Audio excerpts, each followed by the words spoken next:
So the HUD Choice Neighborhood Grant Program is a federal grant program to revitalize distressed communities all across the United States. We're allowed to use so many dollars of our grant funding for early action activities, and the community picked those early action activities through various public meetings that we had.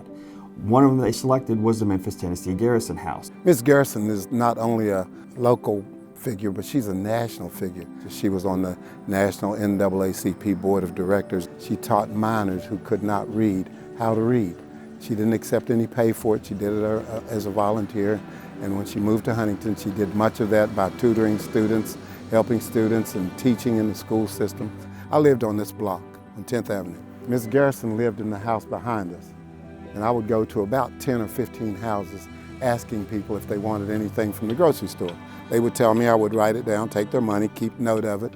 I would always stop at Mrs. Garrison and say, oh yes, get me milk, whether she needed it or not. Get me milk and eggs or milk and bread, and I would go across the street, get it for her, come back. She would give me a quarter, as did most of the people. And I would then save that money, and it essentially provided my college education for me. And so it's personal to me, her involvement with me. And she also helped me with homework whenever I needed it. And she was just that kind of person where she was all giving.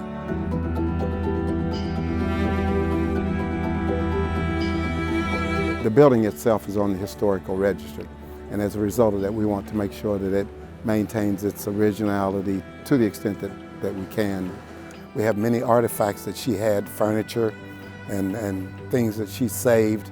We have those in storage. And we want to put those back into the house, create a museum, and called the Memphis T. Garrison Museum, so that people can understand and know who she was, know what she did, and what her import to Huntington was, and is to this day.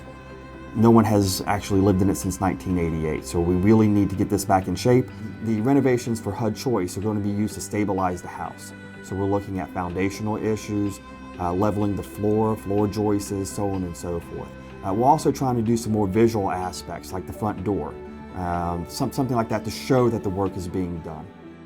The Carter G. Woodson Foundation, who's the entity that owns the house, is applying for other various grants to do more work. So the HUD Choice Neighborhood Grant is really phase 1 of the revitalization of the house, and we're going to be moving into phase 2 and phase 3 to get it up to standard and actually turn it into a museum.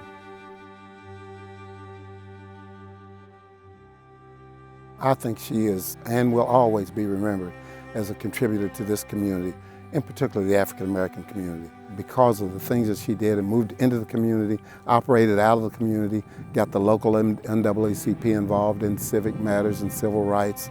I think that she should be recognized as a person who has had impact on many, many lives. Mine is only one of the ones that she touched.